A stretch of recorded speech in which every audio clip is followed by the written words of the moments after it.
Yeah, you know who it is, and for those of you that don't, I'm Cytonius, the opposite of the phoniest! Ah! And what you know about some drunken boxing?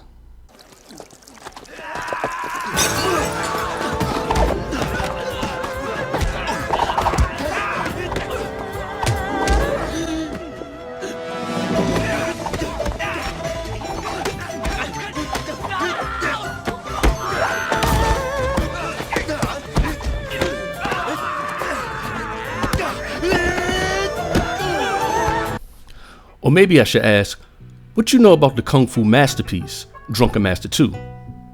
Well, for those that don't know, Drunken Master II, or as it's known in China, Jui Kun, is the 1994 sequel to the original 1978 film, Drunken Master, and stars the legendary Jackie Chan. Produced and distributed by Golden Harvest in conjunction with the Hong Kong Stuntman Association, Drunken Master II is actually Jackie Chan's return to making traditional kung fu films. That's right. Contrary to popular belief, for much of Jackie Chan's film career, he didn't make kung fu films. So let me break it down for you like this. This is a kung fu film. You mean you don't know this? You.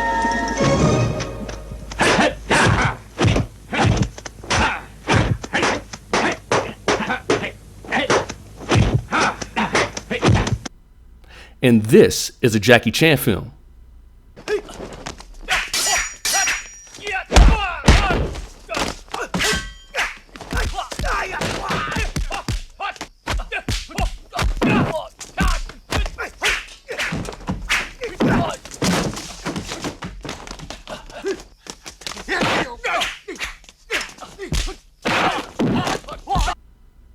See the difference?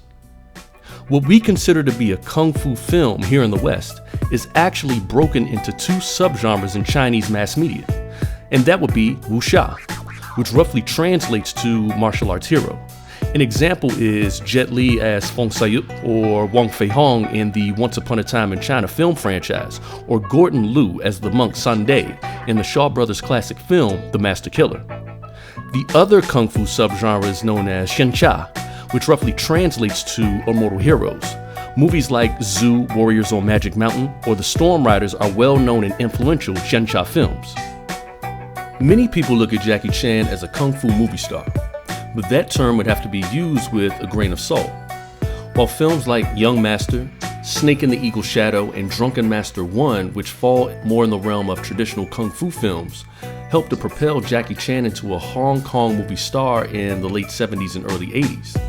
Jackie Chan's popularity and superstar status would be achieved by not making wuxia and shenxia kung fu films. And there's a reason for this. Many of the wuxia kung fu films of the early mid-20th century focused on Chinese revolutionary martial arts folk heroes. Characters like Beggar So, Ho Yun-ja, and Wang Hong feature prominently in some of the most popular Chinese martial arts movies of the 20th century. In 1966, there was a socio-political shift known as the Chinese Cultural Revolution, spearheaded by Chairman Mao Zedong. The purpose of this movement was to restructure China from its traditional ways, or Suzhi, which translates to the Four Old Ways of China. The CCR, or Chinese Cultural Revolution, focused on removing much of the ancient Chinese ways of thinking in favor of a more contemporary and urban way of life. This cultural shift had an interesting effect on kung fu films. So you might be asking, what the hell does any of this have to do with Jackie Chan or Drunken Master II? Well, if you take a look at Jackie Chan's filmography, you'll notice a recurring theme: modernism. Films like Police Story, Armor of God, My Lucky Stars, and Dragons Forever don't feature Jackie Chan learning Wing Chun on the Mukjung from an elderly Sifu, or using a broadsword against the villain determined to burn down the Shaolin Temple. They show him as a working class everyman, an in-over-his-head cop, or an adventurous treasure hunter. Jackie Chan's film career is built on the premise of modernity and subversion and being the antithesis to the traditional kung fu movie star. If Bruce Lee goes right, Jackie goes left. If Gordon Liu goes up, Jackie Chan goes down. While most people think the key to Jackie's success in film is rooted in his ability to mix action, stunts, martial arts, and comedy, I think the formula to his success is rooted in the fact that Jackie Chan is the first subversive, postmodern Chinese action film star. The original 1978 Drunken Master film was definitely a game changer and is actually one of the first films to feature Jui Chun, aka the Drunken Fist. In the original Drunken Master film, the story focuses on a younger version of Wang Feihong. For those that don't know, Wang Feihong was a physician and Chinese martial arts folk hero of the late 19th and early 20th century.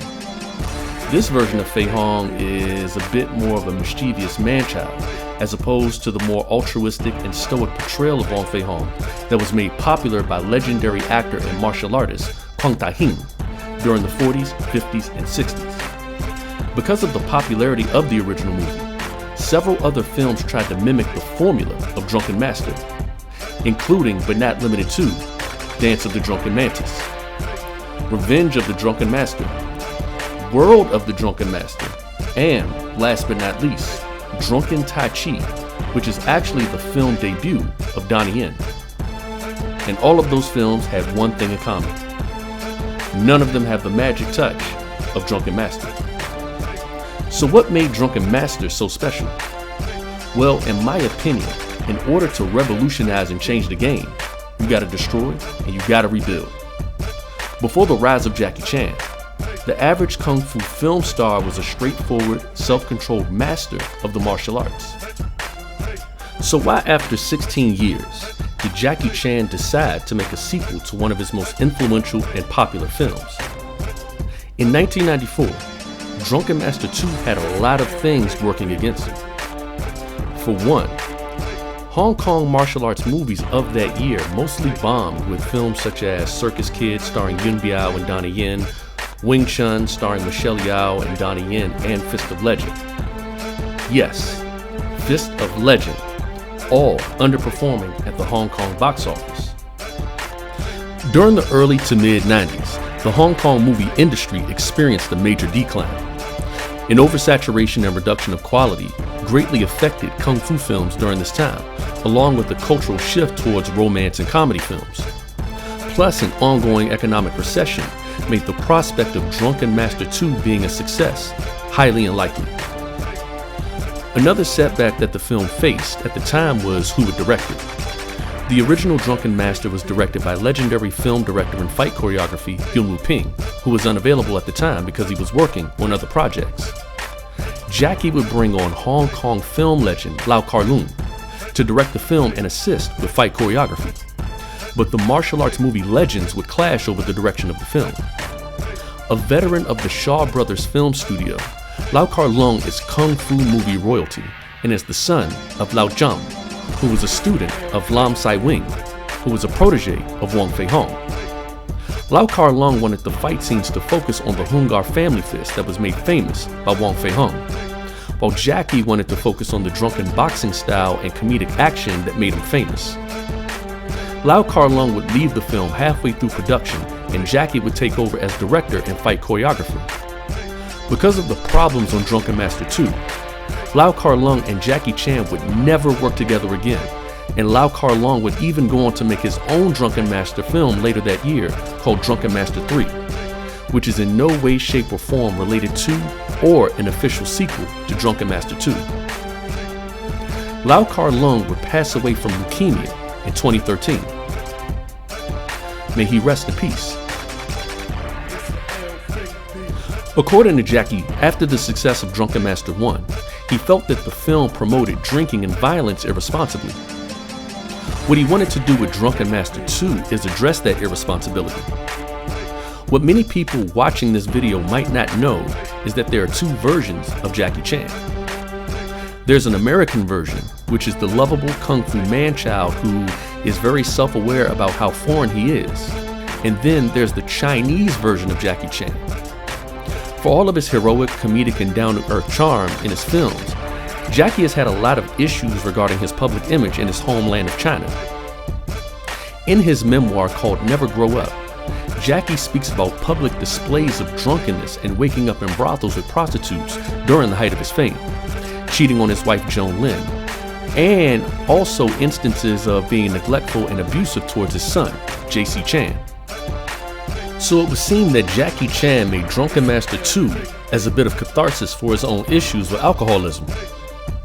On the surface, Drunken Master II seems like your typical kung fu movie with enough kicks and punches to keep fans of the genre satisfied. But if you look a little bit deeper, there's more to the movie and more to drunken boxing than what we think. The actual style of martial arts known as Zui Chin, or drunken boxing, has an interesting history. Like many of the ancient kung fu systems that are portrayed in film, drunken boxing is exaggerated for dramatic effect. In fact, what many Americans don't know is that the style of drunken boxing shown in the Drunken Master film franchise was invented by Jackie Chan. Some other things I make up by myself. And we do have this kind of style in China. The old day, there's the master. He used his own technique, but he get drunk. The good thing is, when you get drunk, the people hit you, you doesn't feel hurt. And also, the movement you got, the people don't know where it's staying. And also, the power more than normal. The true origins of drunken boxing are mostly lost to history. What's truly interesting is that drunken boxing isn't its own martial art. It's a subsystem that exists within other Chinese martial arts. Styles such as Hungar and Choi Li Foot have a subsystem of drunken fist in their martial arts curriculum. What Jackie did was develop a cinematic version of drunken boxing based on the 8 drunken immortal gods of Kung Fu. Who are the 8 drunken immortal gods? God Lowe, the drunkard with internal strength.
The trump god with a double kick.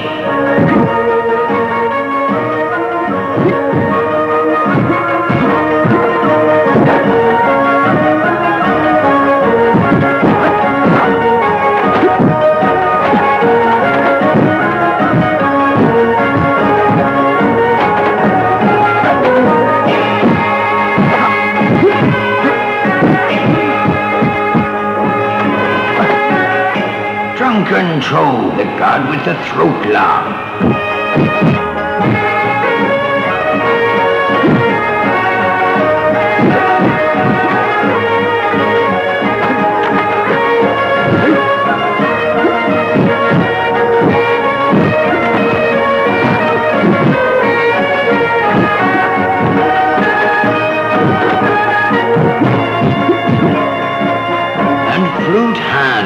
Trojan player of the flute.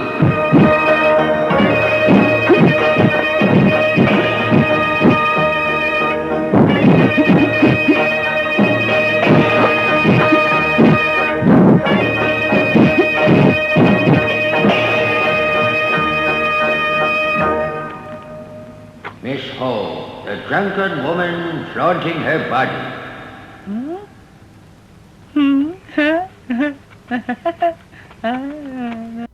It's important to understand how influential Jackie Chan's Drunken Master film series is.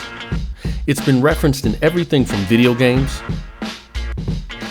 anime, Super Sentai, and even YouTube channels like Martial Club have referenced drunken boxing.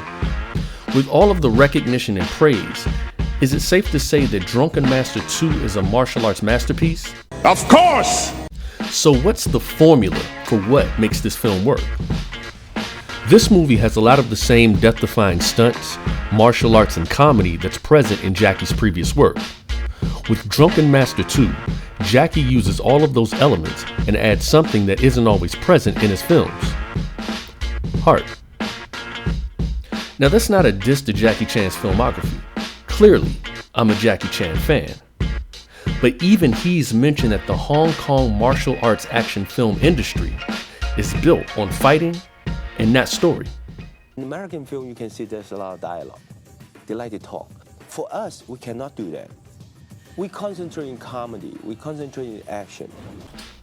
The script for Drunken Master II was written by Edward Tang, who's written over 13 films for Jackie, including Project A, Police Story, and Rumble in the Bronx. Unlike those films, Drunken Master II focuses on family and the importance of Chinese nationalism. Family plays an important role in the film, with the supporting cast being made up of some of the most respected actors of Hong Kong cinema.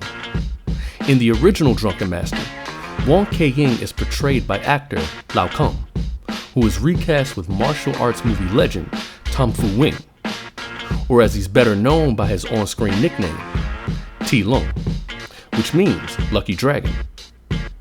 T. Lung is actually 9 years older than Jackie Chan, who plays his son and portrays Wang Ke-ying as a stern but loving father figure. T. Lung has over 100 acting credits and has appeared in films such as The Return of the One-Armed Swordsman, starring Jimmy Wang Yu, and A Better Tomorrow with Chow Yun-fat. Wang Fei-hong's stepmother Ling was portrayed by the late legendary singer and actress Anita Mui. Considered the Madonna of the East, Anita Mui was one of the most famous Chinese pop stars of the 80s and 90s, and worked with just about every major Hong Kong actor during the golden era of Hong Kong cinema, including Chow Yun-fat, Andy Lau, who makes a brief cameo in the film, Michelle Yeoh, Jet Li, and of course, Jackie Chan in this film and in Rumble in the Bronx. Ling is the comedic relief of the film and brings a boisterous personality to the role. Unfortunately, after a battle with cervical cancer, Anita Mui passed away at the age of 40 in 2003. This was considered a major loss to the Hong Kong entertainment industry, and millions of her fans and celebrity friends and peers mourned her death. In 2014, a bronze statue of Anita Mui was revealed at the Hong Kong Avenue of Stars. Her statue stands alongside some of the most famous Chinese entertainers, including the legendary Bruce Lee. For a movie that many people think is just about fighting, the script of the film is incredibly layered and thematic, with an A plot and a B plot. The A plot focuses on Chinese nationalism. While on a trip with his father Wang Ke-ying to get ginseng for one of his patients, Wang Fei-hong encounters Fu Wenqi, played by Lau Kar-leung, who is a Qing-era military officer who's trying to retrieve a Chinese imperial seal. The two fight after Fu Wenqi incorrectly assumes that Fei-hong is a traitor to the Chinese who's working with the British government to steal Chinese artifacts.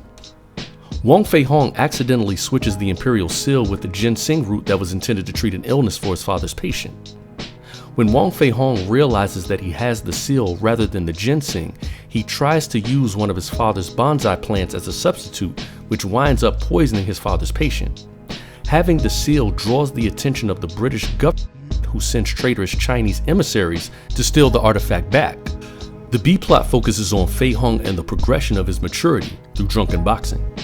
Unlike other films that display the drunken fists, this film goes out of its way to not only show the power of drunken boxing, but also the negative impact of fighting while drunk. Each fight in the film that displays drunken boxing is used to advance Fei Hung as a character.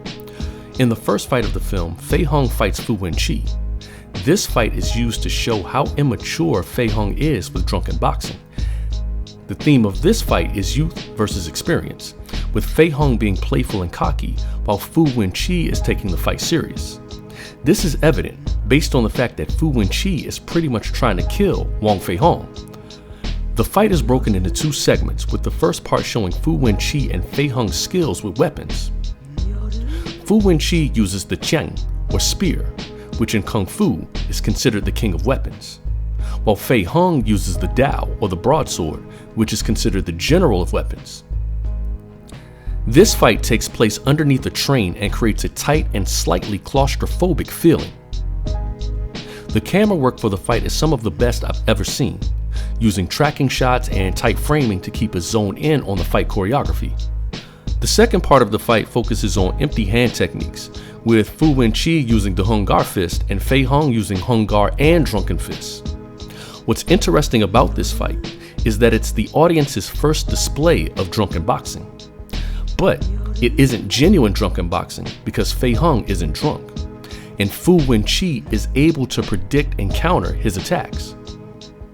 What's really interesting is that Fu Wenqi complements Fei Hung's Hung Gar Kung Fu, but not his drunken boxing.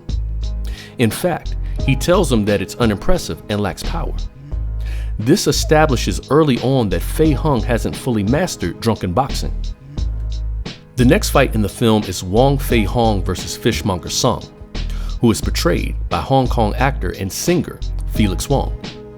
A fun fact is that in the American dub of the film, Fishmonger Song is actually voiced by... The theme of this fight is restraint and humility. Fishmonger Song is jealous that Foon is infatuated with Wang Fei Hong and his drunken boxing.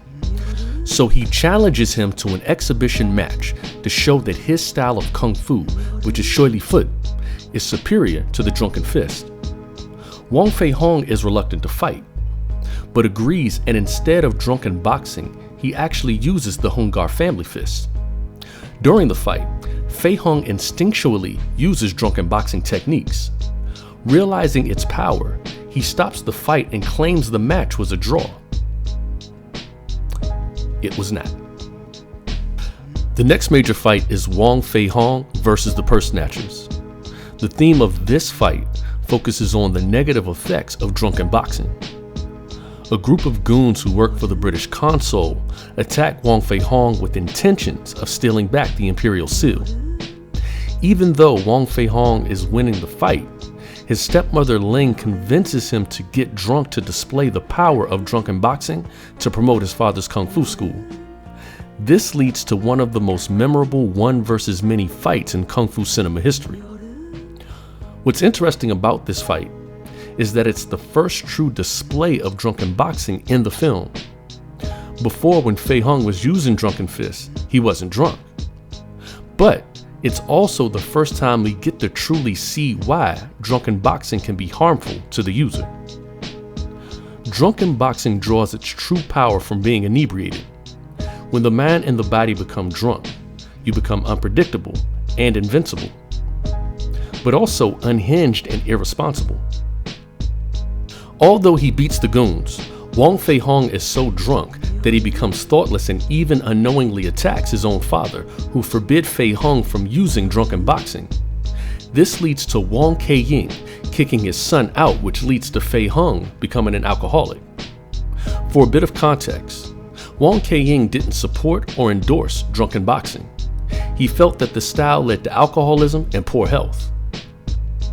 According to legend, Wang Fei Hong learned drunken boxing in secret against his father's wishes and was trained in the style by Beggar So Chan, or as he's better known by American Kung Fu film fans, Sam Seed, who in the original film was portrayed by Yun Si-tin, who was actually the father of legendary Hong Kong film director and fight choreographer Yun Wu-ping. A fun fact about Yun Sui-tin, as Beggar So, is that he's actually the inspiration for the Wu-Tang Clan MC, the Old Dirty Bastard. The final fight of the film is without a doubt one of the greatest pieces of martial arts movie making I've ever seen. What makes this fight and the setting interesting is the symbolism of Wuxing, or the 5 elements of metal, fire, wood, earth, and water, which are all present and are relevant to the final fight. As Fei Hung enters the factory to fight on behalf of the exploited Chinese laborers and to take back the imperial seal, the first prominent element we see is fire. This represents Fei Hung, who is a righteous man entering the fiery depths of the Diu, or the Chinese version of hell, which has multiple levels. If you pay close attention during the third act, Fei Hung has to fight different opponents on different levels. Fei Hong's first opponent in the factory is played by martial artist Vincent de Tuinani, who uses the element of metal and has a steel chain which wraps around his arm. Fei Hong is able to overcome his opponent's strength by being evasive and fluid, similar to water. The next element Fei Hong has to overcome is earth. As he tries to make his way towards the top of the factory to take on the villains of the film, they try to stop him by dropping large barrels of dirt on him. And they also throw flaming discharges that singe Fei Hong, which leads to the next element, fire. Fire is one of the most prominent elements of the final fight. You can't talk about this film without mentioning Jackie Chan being dropped into a bay of flaming coals, or him breathing fire. What makes the element of fire so interesting is its relationship with water. The most prominent thematic element in the entire film is water.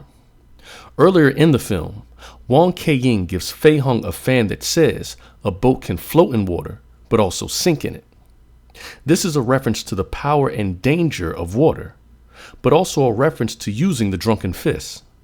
What this means is that when you're using drunken boxing, it's important to not drown yourself in the alcohol, otherwise you'll lose control. Wood has the least amount of symbolic prominence in the film, but it's still present throughout the final fight, with each level that Fei Hung fights on being covered in wood. And also, the villain of the film does try to take Fei Hung out with the wooden chair. It didn't work. The main villain of the film is portrayed by Cambodian martial artist and actor Lowe, or as he's better known, Ken Lowe. A longtime member of the Jackie Chan stunt team and Jackie Chan's former personal bodyguard, Ken Lowe was actually a last-minute addition to the film after Ho Sung Pak, aka Liu Kang from the first 2 Mortal Kombat video games, and Superstar from the underrated martial arts TV series WMAC Masters, suffered an injury on the film. A long-standing rumor is that Donnie Yen was supposed to be the main villain of the film, but turned it down. In my opinion, no other martial arts actor could have been the villain for this film and had the same impact as Ken Lowe. The fighting style that Ken Lowe uses is a bit of an homage to the villain of the first Drunken Master film, Thunderleg, who was portrayed by legendary kung fu movie actor and martial artist Wang Zhongli. Ken Lowe's fighting style seems to also be an homage to another martial arts movie legend, Tan Tao Liang. Rather than a shallow fight to prove who has the better kung fu style, this fight is ideological and symbolic. Wang Fei Hong represents the power and pride of Chinese nationalism, while Ken Lowe and Ho Sung Pak represent Hanjian, or traitors to Chinese nationalism. This is shown several ways. First is through wardrobe. Fei Hung is wearing late 19th century Chinese attire, while Ken Lowe and Ho Sung Pak are wearing European 3-piece suits. The second symbolic dichotomy is through martial arts. Fei Hung is using authentic Chinese martial arts, such as Hungar and Zichun, while Ken Lowe's character is using what could be the European kicking-based martial art known as Savate. Many people assume that Ken Lowe's character is using Taekwondo, but for the sake of historical accuracy, that's highly unlikely, because during this time, Taekwondo didn't exist. It was created in 1945. You see, Drunken Master II takes place sometime during the late 19th century, possibly 1867, because Wang Fei Hong was born in 1847, and in the film, Wang Fei Hong is about 19 or 20 years old, even though during the time that the film was being made, Jackie Chan was 40 years old.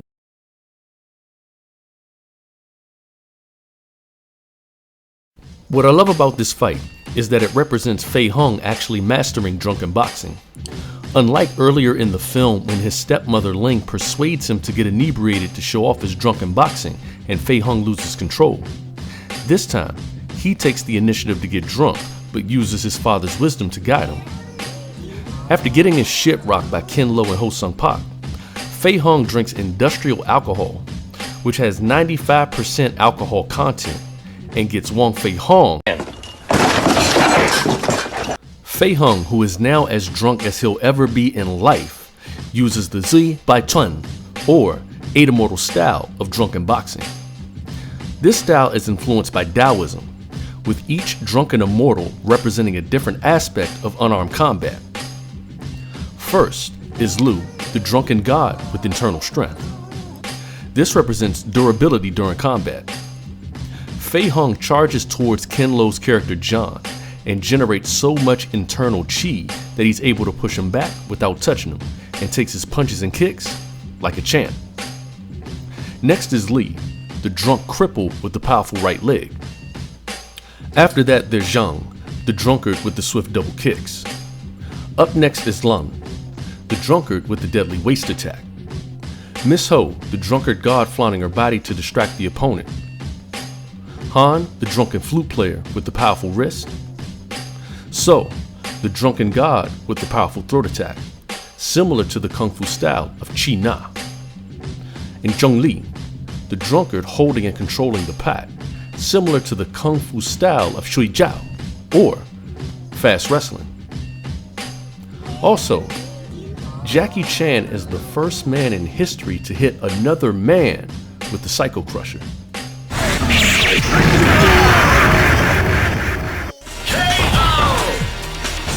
Due to the increasing popularity of Jackie Chan films that were released in the US, like Rumble in the Bronx, Super Cop, and Rush Hour in the late 90s, along with the resurgence of interest in traditional kung fu films thanks to The Matrix, Drunken Master II was released to theaters in the United States on October 20th in the year 2000, 6 years after the original film was released in Hong Kong. I want to take a moment to talk about the American localization of the film. In my personal opinion, Western dubbing ruined the credibility of kung fu movies as a subgenre to be respected. While Bruce Lee, Jet Li, and Jackie Chan are considered legends in terms of global pop culture, I still feel like mainstream audiences don't hold the kung fu movie subgenre in high regard, and thinks of kung fu movies like this.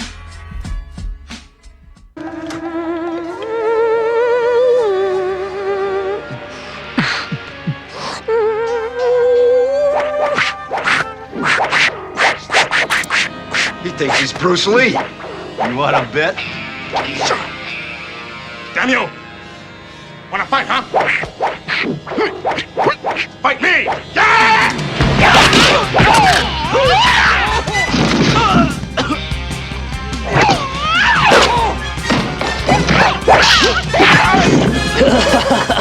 Very good. I like this.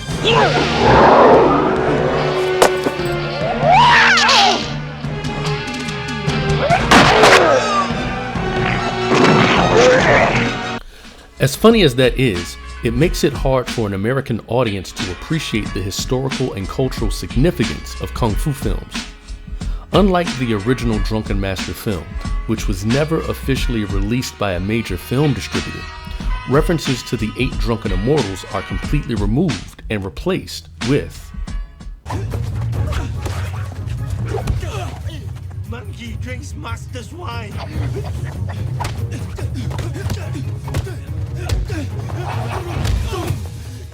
There was a crazy cross-school open wine battle. Why had you wash your face? Pop the bottle. What's wrong? You have a hangover? Kill it! You like drunken monkey?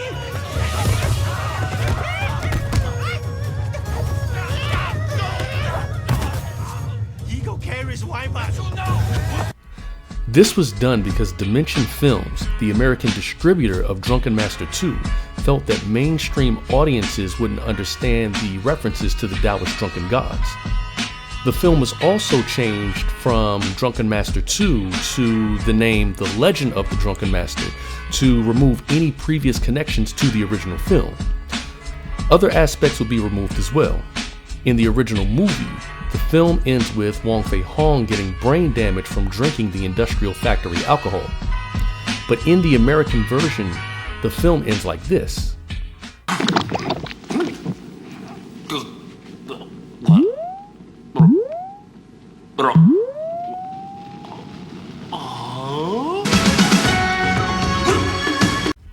This change was made to keep the lighthearted and non-offensive tone of Jackie's other films, but to also distance the film's subtext about the dangers of alcohol from the fun of seeing drunken boxing in a fight with no consequences. Jackie Chan's significance to global cinema is undeniable.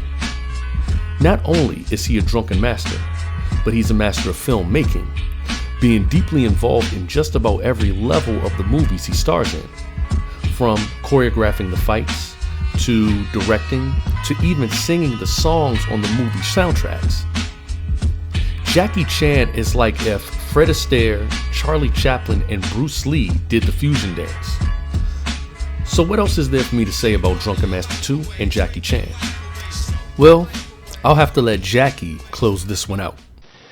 What do you say to officials in this country about your films, which are built around fighting? Yeah, that's a very dilemma. I love action, but I hate violence. And people always think action is a violence.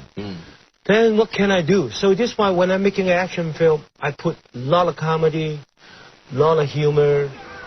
So make sure, and also most important at the end, I put the outtake to make sure the audience and the kids know, don't do it at home.